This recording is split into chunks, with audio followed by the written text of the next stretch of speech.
¿Comenzar? Sí. Bueno, mientras escribí las preguntas, yo creo que Amaia y yo empezamos. Y a mí me gustaría preguntarle al profesor Klin. Después de la conferencia, yo trabajo en Neuroimagen y una de las cosas que me llama mucho la atención, porque quizás abandonando el terreno de que la genética es tan predispuesta, yo creo que no hay tan claro que la genética predispone a... según lo que está planteando, en teoría la evolución y los cambios cerebrales estarían determinados por las impresiones, o sea, por las percepciones iniciales de los bebés, y eso determinaría los cambios que probablemente tenemos cuando trabajamos con los niños.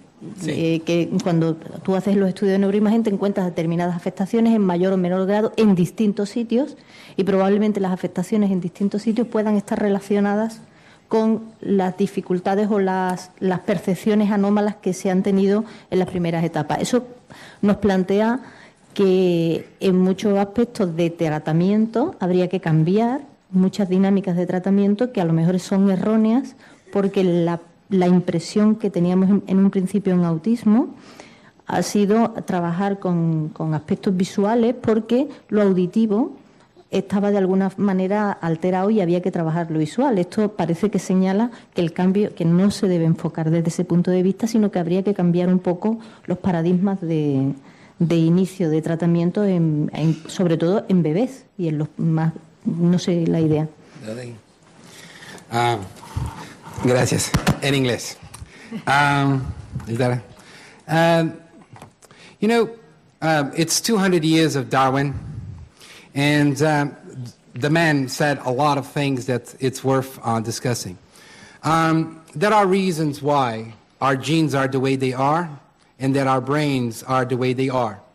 They solve a problem. It made it possible for us to succeed on Earth. And there is no question that our genes reflect that. And in fact, there is a great deal about the brain that is deterministic, that our genes determine it. Having said that, it's critical for us to know that our brains are like a monument to all of those adaptive reactions that we have been showing for hundreds of thousands of years.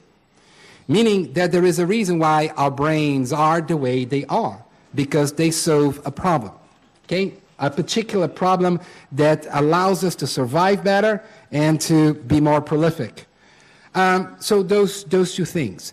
So in many different ways, if we keep that in mind, there is no question that even though a great portion of our brain architecture is determined genetically, that you can alter it extraordinarily by experience. And it's not even a question. In neuroscience, you know that you can change specialization of the brain. You can change in animals, you can train in human beings as well. We are extraordinarily plastic in making up for things that we don't have. So that takes me to the second part of your comment, which has to do with vision. I showed you a lot of things that have to do with the visual modality, but I also showed you audiovisual modality. What is critical for us to know is that what makes a social thing so difficult for individuals with autism is not simply because they are visual or auditory. It's because they are social. And if you take the perspective of a baby coming into this world, the notion that things are modality specific is kind of silly. They don't experience things only in the visual modality or only on the auditory modality, and for that matter, not only on the haptic modality, on touch. They have a whole experience.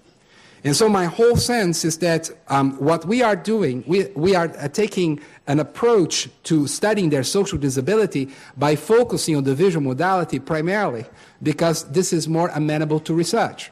But my sense is that the reasons why they have difficulty has to do with the fact that anything that is of a social nature is difficult. If you work with children who are congenitally blind and congenitally deaf, for example, they are not autistic, but some show autistic symptoms. So it goes back to that diagram there, that in one way or another what we're doing, we are disrupting that platform, that mutually reinforcing choreography, and in that way we're making it more difficult for them to establish those skills of a social nature. Thank you. I have pertinent and very interesting questions to Klin. Eye tracking is important in early diagnosis of autism spectrum disorder. Could you give us the validity of the sign for the diagnosis of autism later? This is an experimental technique. This is not something that replaces an experienced clinician, and something that is going to replace an experienced clinician in the foreseeable future. Having said that, that's exactly what we want to do. What we want to do is to objectify the diagnosis of autism and quantify it. And so what we're trying to do is to come up with laboratory-based measures that have a strong predictive ability to give us a sense of what happens not only in the child's current world, but what happens in the future.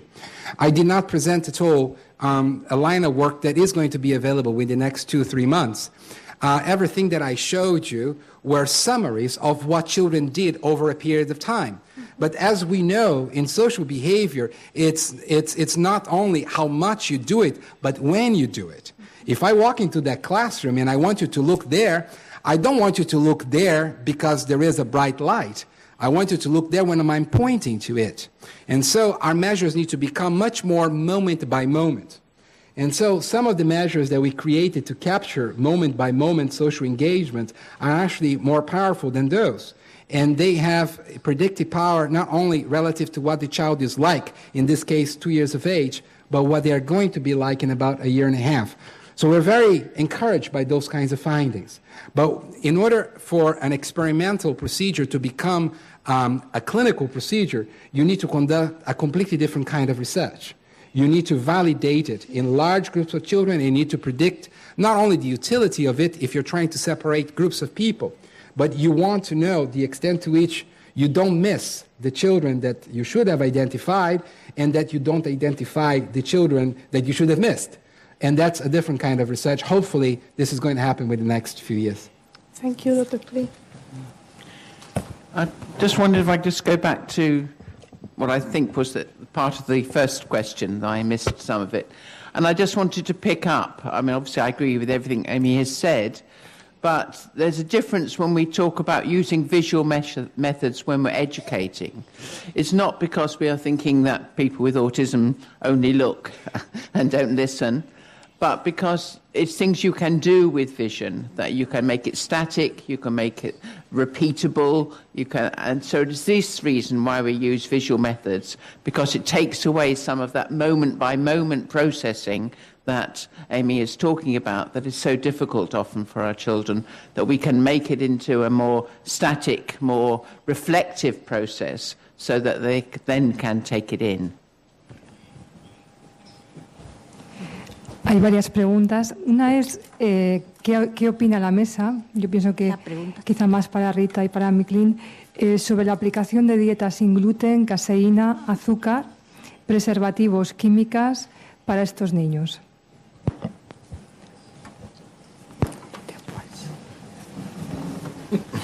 Okay. Well, there isn't any good evidence that cutting gluten has any effect on typical autism symptoms. There is anecdotal evidence that it can have some effects in some individuals in some of the behavioural criteria that might make for challenging behaviour, for example. It is not scientific evidence as yet. There are, well, we've been hoping for a number of years to try and get a good scientific study of this in the UK, and we always think it's going to happen, and then it doesn't happen. The trouble is there's no money to be made from it, or maybe some of the people selling gluten-free products might sponsor it, but it's not big money, so it's very hard to get evidence that would support it.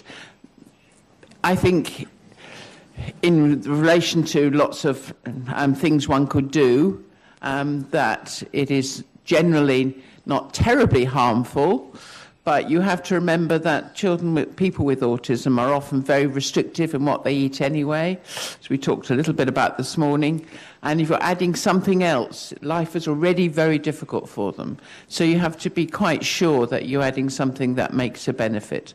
So if one is trying to do it, I do suggest that you do it very carefully. You treat it as an individual experiment, as it were, so that you collect your baseline data carefully with this individual child, and you carry out the procedure. You cut the gluten out, and then, ideally, one would want to actually challenge. Now, that's very hard if the child has improved. Most parents don't want to then see if it gets worse when you have a challenge. I certainly know of instances where the improvement has apparently been dramatic, but I also know of cases of people I know with autism who do get affected by the gluten, especially their intestines get affected, and they do get headaches from it, but they like it so much that they've decided to put up with it. And, to some extent, that's a personal choice and, life. So I think we need to we haven't got good evidence, but, it could work for your child, but you need to be careful when you do it. I have to say something about that one. I used to be wishy-washy. Wishy-washy means not necessarily too forceful in answering that question. Mm-hmm.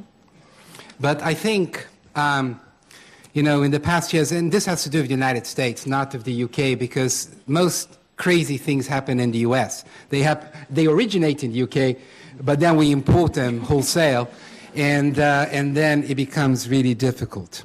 And so here's what I say about gluten-free, casein-free diets. I say this: our children deserve more than our beliefs. They deserve the best of what science can offer. Why? Because our beliefs are just that. We are extraordinarily vulnerable to believe that something works.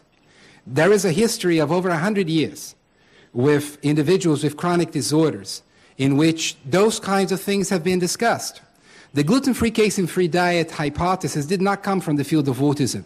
It came from the field of schizophrenia. And before schizophrenia, other things. So this is what I would say. There are 12 studies on gluten-free, casein-free diets. Only one of those studies was done in a way that scientists who actually evaluate treatment research consider to be appropriate, which is basically a controlled, blind, it's a blind crossover, placebo-controlled sort of study. 4 of them appeared in the Journal of Nutritional Neuroscience. Have you ever heard of that journal? Because I hadn't. 4 others appear in other obscure journals.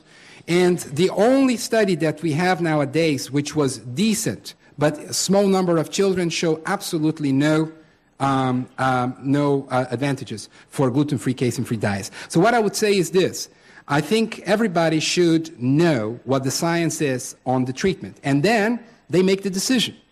And indeed, we've always thought that those things, they may not do any good, maybe they won't do any harm. Except that in the United States, we see harm coming out of that. And I don't want to sort of spend time here sort of trying to traumatize you or impress you. But just about 2 months ago, I was called to consult on a case of a child who was exactly what Rita was talking about. She ate 5 things. She was 3.5. She ate 5 things in her life. And then her parents put her on gluten-free, casein-free diets. It happened that those 5 things that she ate or drank were milk-related or they were wheat-related. So within 2 days, she did not consume much food at all or didn't drink any fluids at all. On the 3rd day, she was hospitalized in the ER, in the emergency room, completely dehydrated. Only to find out that the doctor who was advising this family said that this child was showing a hoarding symptom. He was treating that as if it was an addiction. And 1 more day and she'll be all right. 1 more day and she'll die. And so what I'll say, I used to be a little wishy-washy about those things. There are anecdotal, there is an office for complementary and alternative medicine at the National Institute of Health. The guy who directs that particular office has something on his wall that he says, the plural of anecdote is not evidence. And the issue here is something called the placebo effect. That parents clinicians alike, we want to believe that something is helping, but our children deserve more than our beliefs. Thank you, Ami. I have another question, if you don't mind.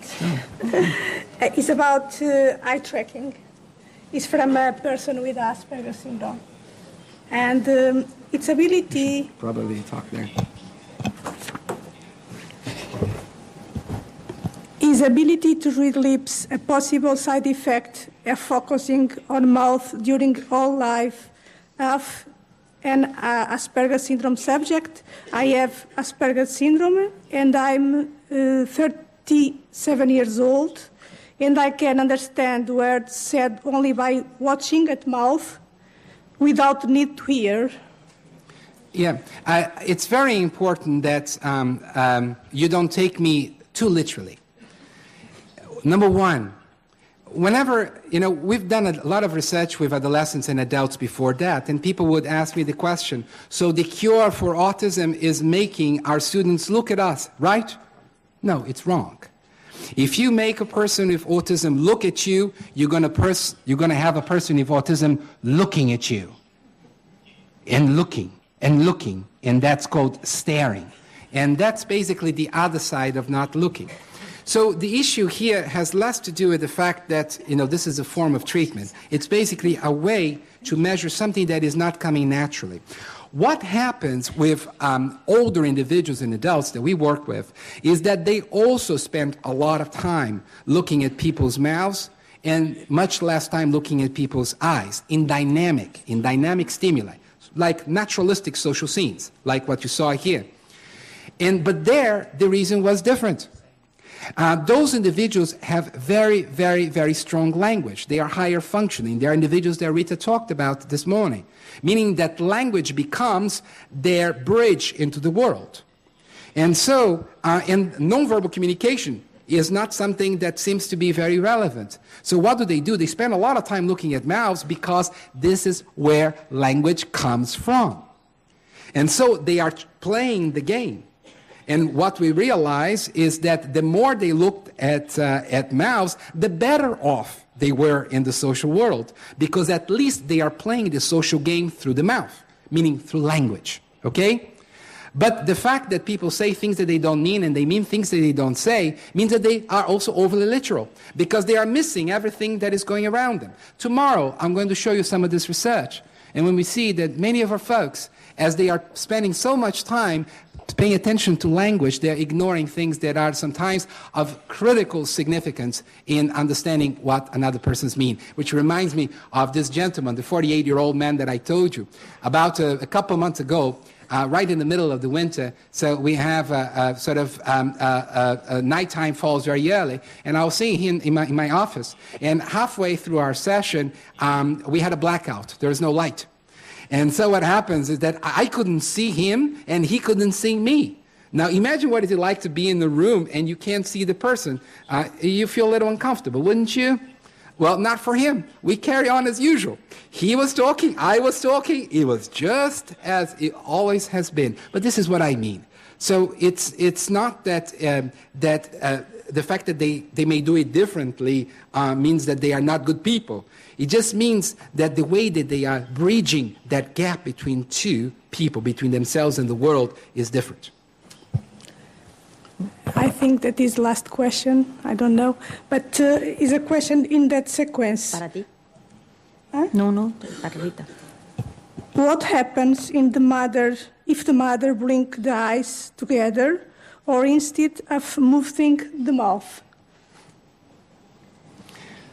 Again, the question was, ¿qué pasa si la mamá fuerza al niño a mirar a ella?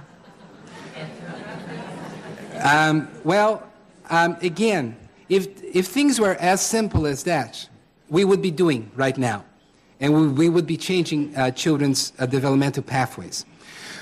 What we need to remember is that this is a very basic skill. It's something that we don't force children to do, and we don't necessarily teach them to do. It's not something that we teach children even. It's something that we see in other species other than men. And so in many different ways, what we're trying to understand is how come those aspects of the world that are so reinforcing to typically developing babies are not engaged in them. And so one aspect of the answer is this. I wish it was simple. It's not. We need to find a way of assigning more of a reward value to those things that right now are not orienting children.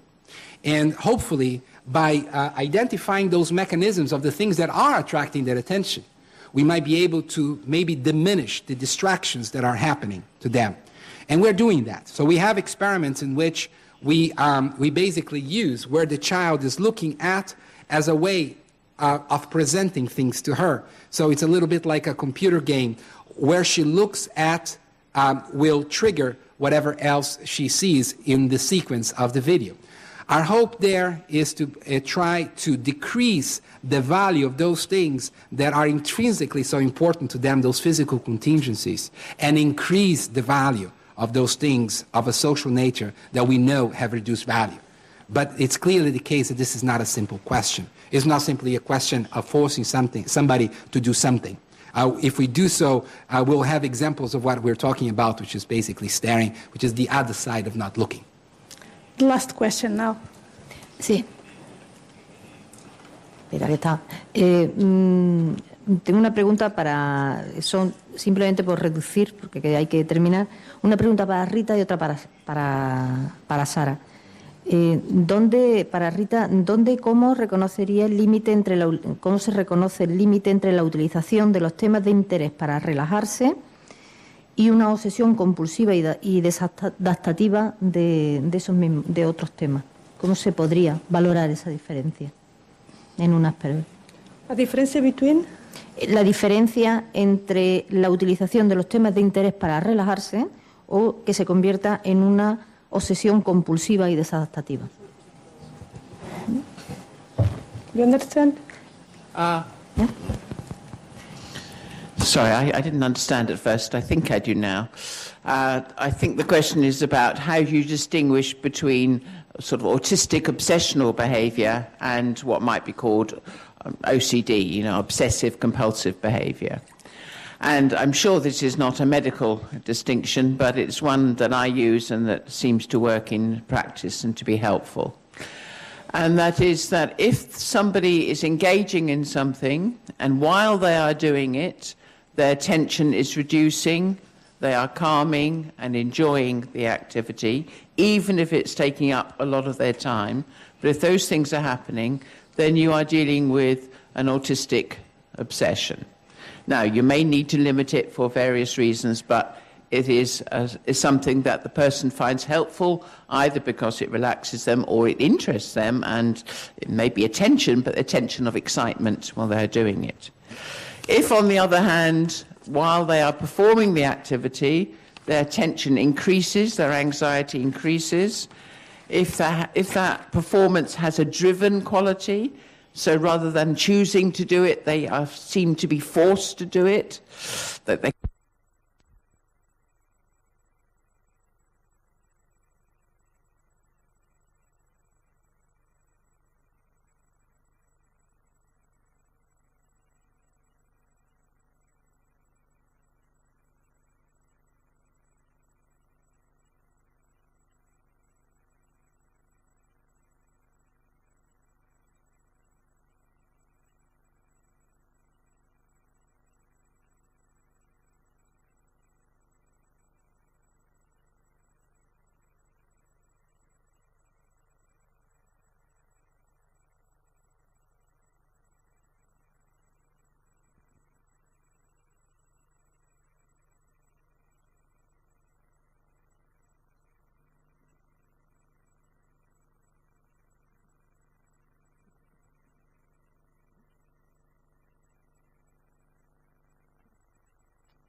that she needed to get rid of.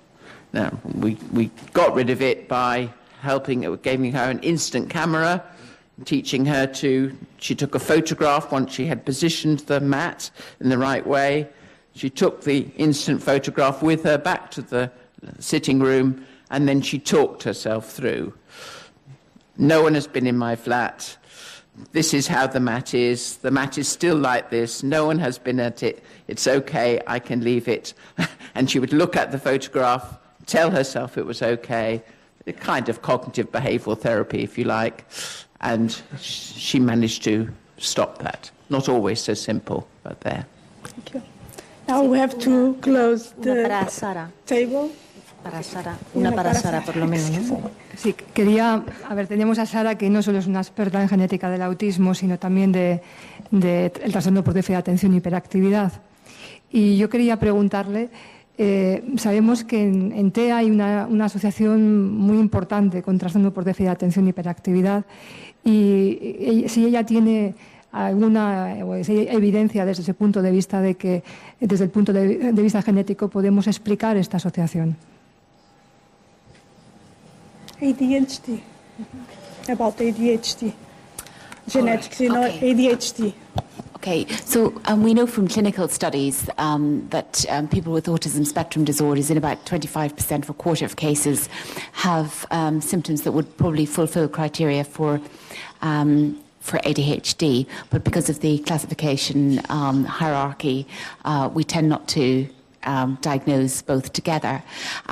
From epidemiological data, there is evidence that using quantitative measures of both ADHD and autism, both from a population study in America and also from the twins epidemiological study in the United Kingdom, that there is some overlap in the symptoms, and that the correlation between this overlap is genetically mediated. That's about as much as we can say at the moment. I mean, it's very difficult to say for certain whether even though there has been some recent work, I think by Pamela Santos and those at Guy's, treating children in a double-blind, in a retrospective and prospective study, children with autism spectrum disorder with methylphenidate, and they responded just as well as children who didn't have an autism spectrum disorder. But it's very difficult to say that the symptoms that are being described as ADHD within the autism spectrum are in fact the same, even though behaviourally they're described as the same.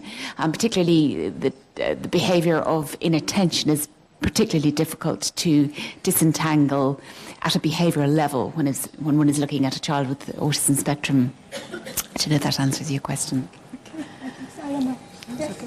Okay, now you have to close this round table. Thank you, all of you. It's very interesting, and I thanks to all speakers, the eminent speakers. It's a pleasure for me to stay here. Buenos días. Congratulations. Tantas preguntas, ¿no?